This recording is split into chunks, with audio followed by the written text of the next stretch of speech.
Bonjour à tous, toujours dans le cadre de Marche dans l'espérance, nous voilà devant un nouvel épisode et je voudrais vous aborder quelque chose de très étonnant. Nous pouvons remarquer et constater que depuis une quarantaine d'années, l'Église catholique occidentale et particulièrement en France a vécu trois grandes attaques du démon. Même si on ne doit pas s'intéresser au démon, il faut savoir comment il nous combat et comment nous pouvons nous appuyer sur l'efficacité de l'œuvre du Rédempteur et particulièrement sur l'œuvre de la grâce et le miracle de la grâce. Parce que finalement, ces institutions, cette institution qui est l'Église catholique, elle demeure sur 2000 ans déjà d'histoire et n'a pas bougé d'un pouce et ne fait que s'épanouir et porter des fruits, les fruits qui nous permettent d'être gardiens de la vérité et surtout de recevoir par Dieu la sainteté de l'Église et la sainteté de chaque baptisé, qui progressivement, dans leur conversion, finalement, finissent par aboutir à ce bonheur éternel, le salut. Quelles sont ces attaques? Si nous regardons bien dans les années 70, ça va arriver par l'ouest de la France, et c'est tout simplement l'Eucharistie en tant que telle qui est mise complètement à sac. On va dévaloriser la dimension sacramentelle, comme si nous sommes face à une véritable mauvaise interprétation de ce qui vient de se produire et qui a été donné par l'Esprit Saint, c'est-à-dire le Concile Vatican II.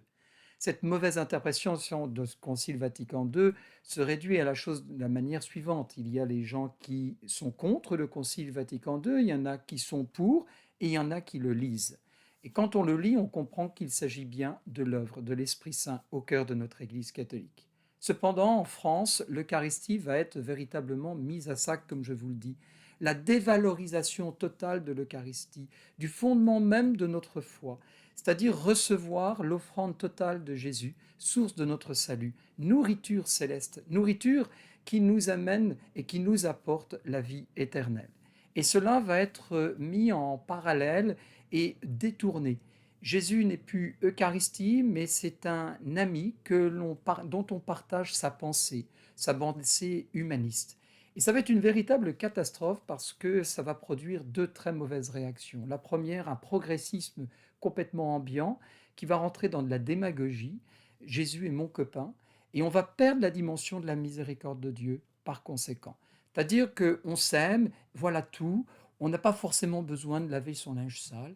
On a une conscience avec Jésus et tout va très bien. Le sacrement de la confession est complètement banni et va souffrir également. On va même transformer cette rencontre miséricordieuse avec Dieu par le sacrement de la confession qui se trouve dans un confessionnal sous une nouvelle forme un peu démagogique qui est dite pédagogique et ouverte à l'évolution du monde, un échange entre le pénitent et le prêtre, ou plutôt le chrétien, ou celui qui n'a pas forcément besoin d'être chrétien pour échanger avec le prêtre, et qui n'a pas forcément besoin d'aboutir à un sacrement.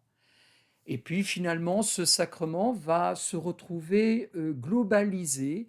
On va mettre tout le monde comme ça ensemble et pour ne surtout pas les mettre à l'épreuve d'une humiliation de reconnaître son péché, soi-disant, alors que c'est finalement le sauvetage en reconnaissant qui nous sommes et ce que nous faisons de mauvais, eh bien on va finalement noyer ça, noyer le poisson et faire une absolution collective. L'Eucharistie va être profondément endommagée et la grâce de Dieu va nous être donnée comme contre-offensive à, à cette terrible arme du démon. Qu'est-ce que ça va être la contre-offensive? Le mouvement, le renouveau charismatique qui nous redonne ce que demandait Saint Pie, c'est-à-dire l'amour de l'Eucharistie et l'adoration. L'adoration va prendre une place très importante, sera accompagnée bien évidemment de ce que l'on appelle la confession et l'amour de l'Eucharistie par donc finalement des ordinaires liturgiques beaucoup plus enjoués et surtout dans la louange, l'action de grâce, le remerciement. Au lieu de cacher l'Eucharistie, nous remercions Dieu de nous donner cette Eucharistie. Alors, du coup, le démon va prendre un autre outil. Nous sommes dans les années fin 80, début 90, et ça va être maintenant l'appel. L'appel en tant que tel, vocationnel, qui va être mis à l'épreuve.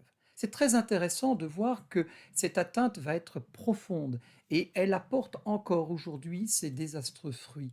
C'est-à-dire que nous présentons maintenant l'appel comme quelque chose d'illégitime, quelque chose de profondément logistique, institutionnel, culturel, humain. Alors que l'appel, selon l'appel de Samuel, est profondément mystérieux et dépasse l'homme, même quand il est le plus grand des sages et un prophète comme Élie, qui dira avec humilité au bout de son troisième réveil, eh bien Samuel, réponds, me voici. C'est une disponibilité du cœur que l'appel demande, alors que le démon va le transformer en revendication. J'ai le droit d'être prêtre, les femmes ont le droit d'être prêtres, nous avons le droit de nous marier, nous avons le droit. Pour ma part personnelle, je vous témoigne en toute simplicité que j'ai eu cet appel du Seigneur et je l'interprétais comme un appel sacerdotal. Je l'ai réfléchi pendant à peu près 7 ans de mon enfance, dans toute mon adolescence, entre 11 ans et 18 ans. Et à 18 ans, je suis rentré au séminaire. Après 7 ans de formation, l'Église m'a donné une très grande grâce. Elle m'a éclairé dans ma vocation. Et au lieu de m'appeler au sacerdoce, ça m'a appelé à rester laïque. Et je le reçois comme une vocation. Il n'y a pas un droit, à la suite de 14 ans de réflexion et de formation, d'avoir le droit d'être prêtre, bon sang de bois. C'est une grâce qui nous est donnée d'être appelé, appelé au mariage, appelé au sacerdoce, appelé à la vie religieuse, contemplative ou apostolique. Tout cela ne nous appartient pas et nous le recevons. Ça a été également un véritable retour de grâce qui a été donné comme contre-offensive à cette atteinte du démon. Et elle était féroce. Et cette contre-offensive se trouve dans des communautés qui aujourd'hui comptent beaucoup de vocations. Pourquoi? Parce qu'elle est représentée comme quelque chose qui ne nous appartient pas, avec ce rappel fondamental qui est la double grâce de l'appel qui n'appartient qu'à Dieu, celui que l'on ressent dans notre cœur, puis on le remet entre les mains de l'Église, qui appartient à Dieu, cette Église, et qui éclaire les hommes et les femmes pour appeler le moine, la religieuse, le prêtre, ou bénir un mariage et le reconnaître comme tel bon et sacramentel. Enfin, la troisième et la plus violente attaque du démon s'est faite depuis les 2 dernières décennies, et cela de manière sournoise se glissait depuis déjà plus de 60 ans. Je parle de l'atteinte à ce qui est l'authenticité de notre religion catholique, à savoir la religion de l'amour. Qu'elle ne vaut pas le jeu du démon que de pouvoir attaquer au cœur même de son identité la foi catholique, c'est-à-dire l'amour, en, par le dévoiement, par le vice, par la tromperie, par le mensonge, par l'intimidation, par l'exploitation d'un pouvoir identitaire de prêtres, de religieux. Ça a été peut-être, à mon sens, l'attaque la plus sensible et la plus profonde et la plus blessante du démon contre nous tous. N'oublions pas, nous sommes, nous, une foule qui suit Jésus, et nous sommes une foule de malades, comme l'humanité entière est malade. La seule différence, c'est que l'Église catholique est constituée d'une foule qui sait qu'elle est malade. Et cette foule sait où se trouve son salut et surtout son remède, Jésus. Ma religion, c'est quelqu'un. Et dans cet amour qui nous a été donné jusqu'à la mort et la résurrection, comment peut-on être si atteint à travers des personnes qui se sont consacrées totalement pour transmettre et pratiquer cet amour sacramentel, cet amour spirituel, cet amour liturgique? C'est pour cela que l'atteinte a été terrible. Elle nous a tous profondément blessés. Comment aujourd'hui l'Esprit Saint a contrefoncé cette attaque du démon? Par la vérité, par le courage de la vérité.